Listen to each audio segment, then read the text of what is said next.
Assalamualaikum warahmatullahi wabarakatuh. Selamat datang di channel Cak Profesor. Apa kabar sahabat semuanya? Semoga rekan-rekan semuanya sehat dan dimudahkan semua urusannya. Di channel Cak Profesor, kita hari ini akan bahas bagaimana strategi dosen untuk memaksimalkan angka kredit, baik angka kredit khususnya angka kredit penelitian, atau biasa kita istilahkan dengan angka prestasi tahun 2026 karena 2023 sampai 2025 kan sudah selesai. Nah, di sini di tahun 2026 bagaimana strateginya kita akan bahas di video kali ini mengacu pada Kepmen 39 tahun 2026 untuk dosen yang merencanakan kenaikan jabatan akademik. Nah, Bapak Ibu sekalian, ini tabel 27 di Kepmen 39 yang akan menjadi dasar kita. Nah, Bapak Ibu sekalian, yang ada di antara kita baik itu dosen maupun asesor masih belum paham bagaimana cara membaca tabel 27 ini. Di ketika sekarang misalnya kita menduduki jabatan sebagai lektor kepala, kita akan mau mengajukan ke profesor atau ke guru besar, maka angka kredit maksimalnya adalah 120. Nah, bukan angka maksimalnya 160, tetapi 120. Ketika kita sekarang sedang lektor, akan mengajukan ke lektor kepala, maka angka maksimalnya 80, bukan 120 dari jabatan lektor kepala yang kita akan tuju. Itu cara membacanya, Bapak Ibu sekalian. Jadi ketika sekarang untuk gelombang 1, kita akan mau mengajukan ke profesor dari lektor kepala, berarti nanti angka maksimal per tahunnya adalah 120. Nah, itu ada di sini. Jadi batasan angka maksimal per tahun, setiap jabatan akademik itu memiliki batas maksimal angka yang bisa diakui per tahun. Memahami batas ini langkah pertama kita. Jadi jangan sampai salah paham mengenai batasan ini. Jadi kita harus paham ini. Jadi lektor, mau ke lektor kepala, Bapak Ibu sekalian itu maksimal 80 angka per tahun. Kalau sekarang Bapak Ibu sekalian lektor kepala mau ke guru besar, berarti maksimal angkanya adalah 120 per tahun. Dan ini mulai diterapkan tidak hanya di tahun 2026, tetapi sebelumnya di tahun 2023, 2024, 2025, sampai nanti 2026. Jadi itu nanti by system akan membatasi dengan sendirinya. Jadi secara otomatis itu sistem akan membatasi angka, khususnya angka prestasi per tahun.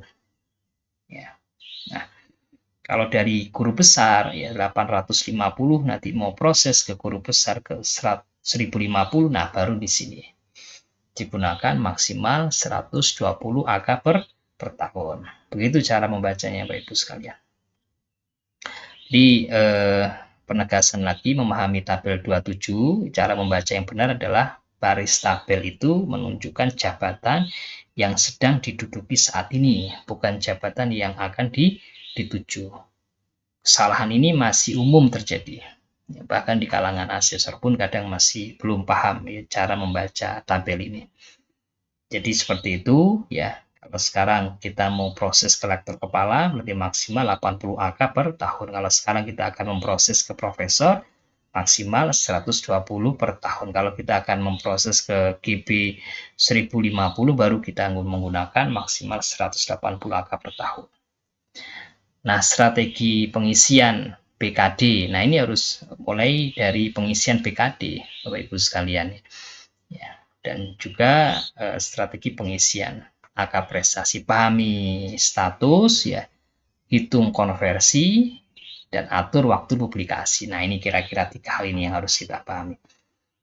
Perhitungan BKD kan berbasis SKS yang kita laporkan setiap semester. Nah, itu nanti akan dikonversi menjadi AK dengan rumus 4 kali SKS. Jadi misalnya kalau jurnal internasional bereputasi, ya kalau di BKD itu dinilai 10 SKS, maka nanti ya secara otomatis sistem akan menghasilkan nilai 40. Nah, nanti asesor yang akan melakukan verifikasi.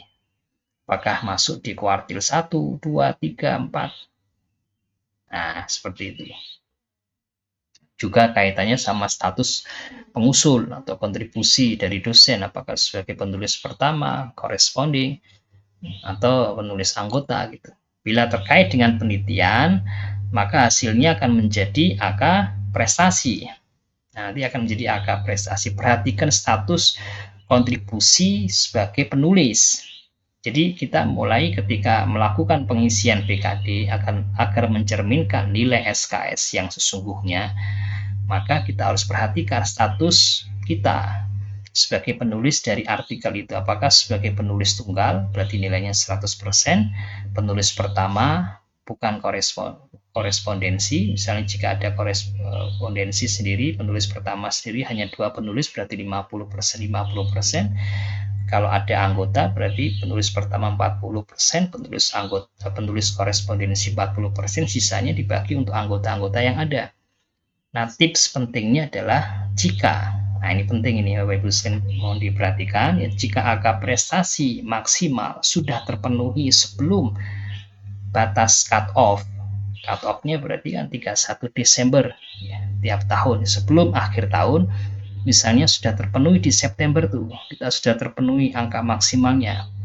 Ya, misalnya kalau di sini kita lektor kepala ya, akan kita mengajukan proses ke guru besar, misalnya angka prestasi kita dengan status misalnya sangat baik SKP-nya, maka kita sudah terpenuhi misalnya 63,75. Ini ya, 63,75 ini sudah terpenuhi angka prestasinya, maka kita ya jangan publikasi di tahun itu. Apalagi secara BKD sudah terpenuhi, kita sudah publikasi di satu jurnal misalnya, maka kita bisa shift ya, kita bisa alihkan lah ya tanggal publikasi artikelnya di periode tahun berikutnya ya, di nomor terbitan selanjutnya yang menunjukkan itu berarti publikasi di tahun berikutnya ya, agar nanti angka prestasinya bisa diakui. Jadi misalnya jika kita publikasi di Sinta 3 misalnya, di Sinta 3 itu nilai maksimal yang nilai maksimal adalah 20 angka kredit ya, misalnya sebagai penulis tunggal, maka akan sangat rugi jika kita publikasi ya di tahun yang sekarang misalnya, jika itu sudah terpenuhi, maka sebaiknya kita bisa alihkan di publikasi di tahun berikutnya. Jadi begitu Ibu sekalian, jadi kita harus mengatur waktu publikasi. Nah, kemudian juga perlu kita optimalkan ya buku ya, termasuk buku referensi, monograf, book chapter, dan juga publikasi jurnal. Kalau buku referensi ya sama ya, dinilai maksimal dengan regulasi sebelumnya itu 40 AK per tahun. Tapi kalau monograf naik dari 20 AK di regulasi yang lalu sekarang menjadi 40 AK. Tapi di sini sama-sama 1 tahun. Buku referensi ya maksimal 1 tahun ya, buku monograf juga maksimal 1 buku per tahun. Maka kita yang pertama harus kita prioritaskan kualitas dan juga relevansi bidang ilmu ya dari buku referensi dan monograf yang kita tulis, misalnya jika itu adalah kontribusi dari beberapa penulis. Nah, kita maksimal ya berarti 1, karena batas kepatutan atau batas kewajarannya 1. Kalau ada lagi maka bisa kita alihkan di periode selanjutnya. Demikian juga book chapter. Ya, book chapter di sini untuk internasional ya maksimal diakui 15 AK. Sedangkan untuk yang nasional dinilai maksimal 10 AK. Ini juga diakui 1 chapter per tahun. Jadi kita kalau ingin memanfaatkan ya AK dari buku dan juga chapter ini, maka 1 saja per tahun. Nah, kemudian untuk strategi jurnalnya seperti apa? Maksimalkan 2 artikel per jurnal per tahun. Maksudnya ini untuk yang dalam satu nomor terbitan, dalam satu jurnal itu maksimal 2 artikel gitu ya. Maksud dari penjelasan ini adalah maksimal 2 artikel dalam satu terbitan. Jadi kalau kita publish di satu nomor terbitan ya maksimal 2 artikel. Kalau 3 nanti yang dinilai hanya 2. Nah, seperti itu. Arahkan ke jurnal nasional terakreditasi, mulai dari Sinta 1 sampai dengan Sinta 6. Yang dinilai mulai dari 15 sampai 25 AK. Jadi jurnal internasional non-Scopus ya, atau non-Web of Science tidak diakui dalam Kepmen 39 tahun 2026. Dan ini juga merupakan kesepakatan dari asesor bahwa jurnal internasional yang tidak terindeks pada database internasional bereputasi tidak diakui, maka teman-teman semuanya bisa publikasinya diarahkan ke jurnal nasional yang terakreditasi.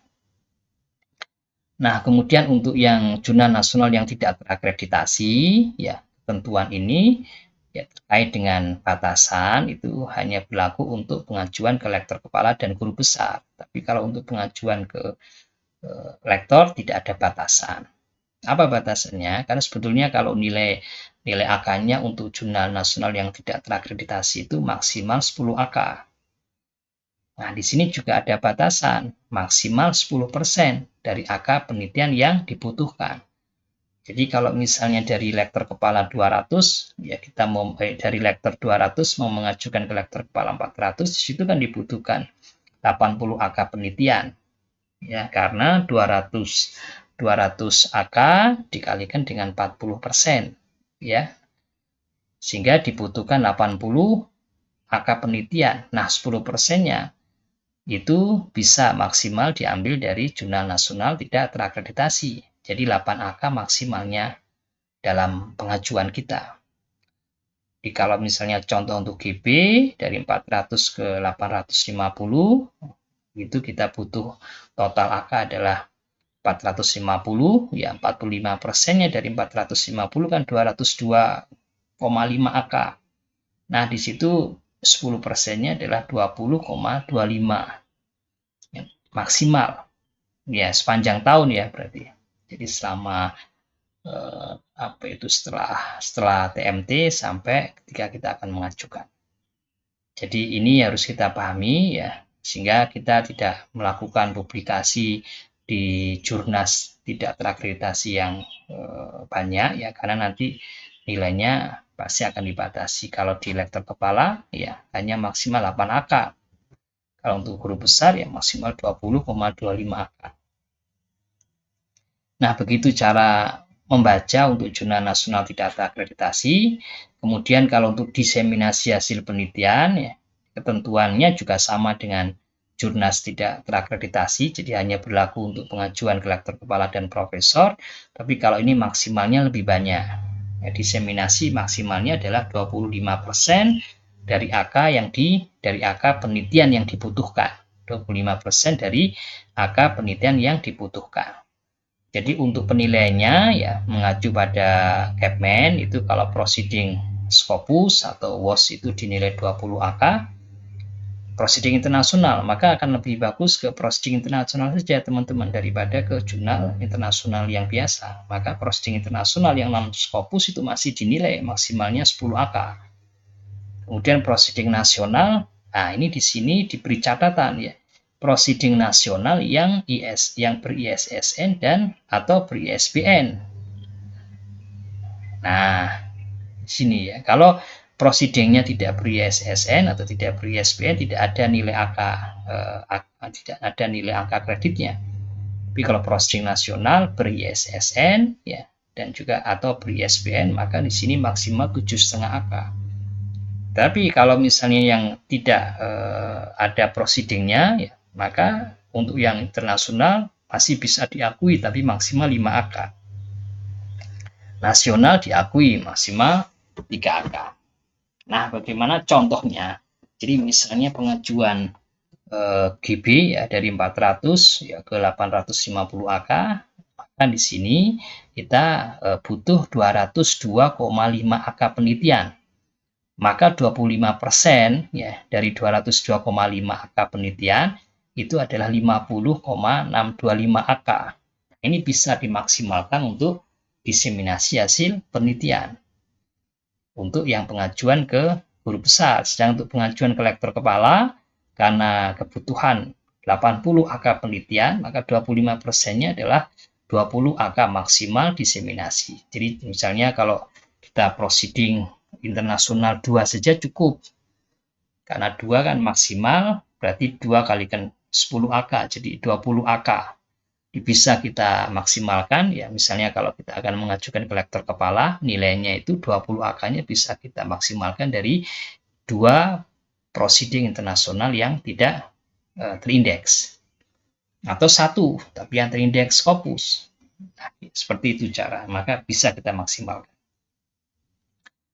Untuk karya populer dan juga laporan penelitian jadi 1, ya jadi 1 ini, ya maka ini paling banyak 5%. Nah, ini yang paling sedikit ini ya. Kalau tadi jurnas tidak terakreditasi itu maksimal 10%, ya. Kalau diseminasi maksimal 25%, dan yang ketiga ini karya yang populer ya, dan juga laporan penelitian jadi 1 maksimal 5% dari unsur penelitian untuk semua jenjang. Kalau ini untuk semua jenjang, tidak hanya untuk lektor kepala dan profesor. Nah, kalau satu kali ide kita, gagasan kita dimuat di media umum, ya koran atau majalah populer, ya, bisa secara online misalnya, dinilai maksimal 2 angka. Jadi sama ya dengan laporan hasil penelitian atau laporan hasil kerjasama juga dinilai maksimal per laporan itu 2 angka. Kalau kita butuh 80 angka penelitian, ya kalau untuk ke lektor kepala, maka kalau kita kalikan dengan 5%, ya maka 4 angka maksimal untuk kategori ini. Berarti hanya 2 ya, 2 kali pemuatan di media umum atau 2 kali laporan hasil penelitian. Nah, ini juga perlu kita perhatikan, jadi kita tidak perlu fokus ke sini ya. Ya kalau misalkan memang perlu kita menyusun ide gagasan ya sesuaikan dengan yang dipersyaratkan aja di sini. Nah, ini juga harus kita pahami ya Bapak Ibu sekalian, karena ini sangat krusial agar publikasi salah khususnya ya bisa diterima ya, bisa lolos ya, baik lolos dari asesor ya. Berarti yang kaitannya sama syarat khusus. Berarti bukan penulis tunggal dan bukan tesis atau disertasi. Nah, di sini karya harus memiliki juga unsur kebaruan, novelty-nya, dan tidak diterbitkan oleh PT asal. Jadi semuanya, baik itu pengajuan ke lektor, lektor kepala, profesor, maka tidak diterbitkan oleh PT asal dari jurnal yang kita jurnal publikasinya. Nah, kemudian publikasi selama studi ya, baik S2 maupun S3 yang kaitannya sama sintesis atau pengembangan dari tesis atau disertasi selama masa studi ya, maka tetap dinilai angka prestasinya, tetap dinilai angka penelitiannya, namun tidak bisa digunakan sebagai syarat khusus. Bahkan nanti asesor biasanya akan melakukan verifikasi terkait dengan disertasinya. Jadi disertasinya bisa dilihat dari judul ya, kemudian abstrak atau summary eksekutif summary. Nah, kemudian dilihat juga di compare ya, dibandingkan dengan yang ada di syarat khusus yang diajukan. Syarat khususnya kalau lektor kepala 1 dicek, kalau syarat khususnya untuk profesor dua-duanya akan dilakukan pengecekan ya, dikomparasikan nanti dengan disertasinya. Nah, artikel dalam edisi khusus seminar ya dapat dinilai setara dengan jurnal umum, ya tetap setara nilainya. Kalau misalnya jurnal kuartil 4 ya dinilai 33 ya, misalnya jurnal kuartil 3 dinilai 35, jurnal kuartil 2 dinilai 38, tapi nanti tidak bisa dijadikan sebagai syarat khusus. Ini kalau edisi khusus ya. Jadi Bapak Ibu sekalian, kalau ada spesial isu ya, kita ditawarkan spesial isu, maka kita harus sesuaikan dengan kebutuhan kita. Kalau memang syarat khusus kita sudah terpenuhi, ya apalagi dengan EPC artikel processing charge yang cukup besar, ya maka kita bisa mengalihkan saja ke publikasi yang lain. Ya, karena ini tidak bisa dijadikan syarat khusus. Nah, Ibu sekalian, ini yang kaitannya sama syarat khusus karya ilmiah, kemudian juga ketentuan waktu dan validitas karya ilmiah. Jadi 6 bulan sebelum TMT terakhir itu masih bisa dijadikan sebagai angka prestasi, bisa, atau angka penelitian. Jadi karya yang terbit sejak 6 bulan sebelum TMT jabatan yang terakhir maka dinilai angka kreditnya. Namun tidak bisa dijadikan sebagai syarat khusus karena ini akan mengakomodir ya publikasi artikel yang yang terbit ketika kita sudah proses review ya, atau proses penilaian dari jabatan akademik yang sudah kita ajukan. Jadi misalnya ketika prosesnya itu dari Januari sampai dengan bulan Juli, ya kita submit Januari, ternyata baru ada SK misalnya di situ bulan Juli ya misalnya. Nah, di situ di sepanjang antara Januari sampai dengan Juli ketika di situ ada publikasi artikel, maka itu bisa. Ya, syaratnya juga tapi tidak digunakan sebelumnya gitu. Tidak digunakan dalam proses pengajuan sebelumnya. Tapi bisa dimasukkan sebagai angka prestasi tetapi tidak bisa dijadikan sebagai syarat khusus. Nah, itu yang pertama. Dan yang kedua, maksimal 6 tahun sebelum pengajuan. Jadi karya syarat khusus harus diterbitkan paling lambat 6 tahun sebelum pengajuan kenaikan jabatan. Jadi kalau kita mengajukan jabatan sekarang ya di tahun 2026 ya, maka karya ilmiahnya paling lambat ya berarti 6 tahun.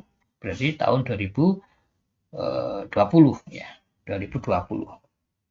Nah, nanti asesor akan melihat itu ya, akan melihat itu. Jadi kalau yang terbit ya melewati 6 tahun ya, 6 tahun sebelum pengajuan sekarang, nah itu juga akan berpotensi untuk ditolak ya, jadi syarat khusus kita. Nah, yang ketiga misalnya diperoleh saat jabatan terakhir. Jadi karya harus diperoleh selama menduduki jabatan akademik terakhir ya, bukan sebelumnya. Jadi kalau kita misalnya sekarang lektor kepala mau mengajukan ke profesor ya berarti adalah karya yang diperoleh selama menduduki jabatan yang terakhir. Nah, ini tiga yang terkait dengan ketentuan waktu dan juga validitas dari karya ilmiah. Nah, ringkasan strategi kuncinya adalah, jadi rekan-rekan semuanya pahami tabel 27 yang tadi di awal slide ya. Batas AK berdasarkan jabatan saat ini, bukan jabatan yang dituju. Itu yang pertama. Dan yang kedua, kelola waktu publikasi agar AK prestasi tidak terbuang. Nah, kalau sudah melewati, ya sudah melebihi AK maksimalnya, ya maka kita bisa alihkan. Ya, kita bisa alihkan ke periode selanjutnya.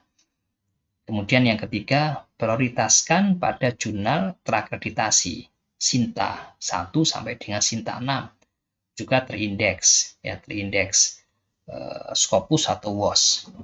Nah, bisa juga ke proceeding internasional bisa, tapi proceeding nasional nih dan juga nasional, tapi ini ada batasannya ya, perlu diperhatikan batasan.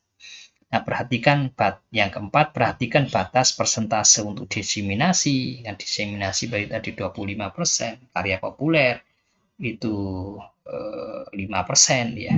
Dan jurnal nasional yang tidak terakreditasi, itu yang tadi yang sudah kita jelaskan ya, jurnas yang tidak terakreditasi maksimalnya di sini hanya 10%. Nah, itu harus dipahami ya.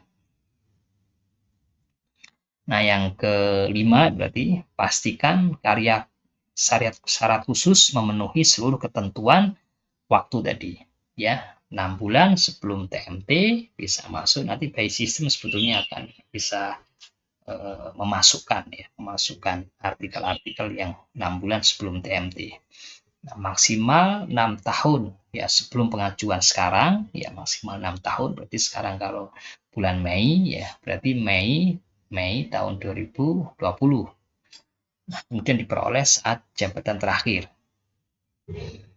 Nah, itu harus dipenuhi. Nah, saya rasa itu Bapak Ibu sekalian strategi kita untuk bisa mengoptimalkan atau memaksimalkan angka kredit dosen di tahun 2026 karena sekarang regulasinya baru dan berbeda dengan sebelumnya. Ada batasan angka maksimal per tahun yang sesuai dengan jenjang jabatan akademik.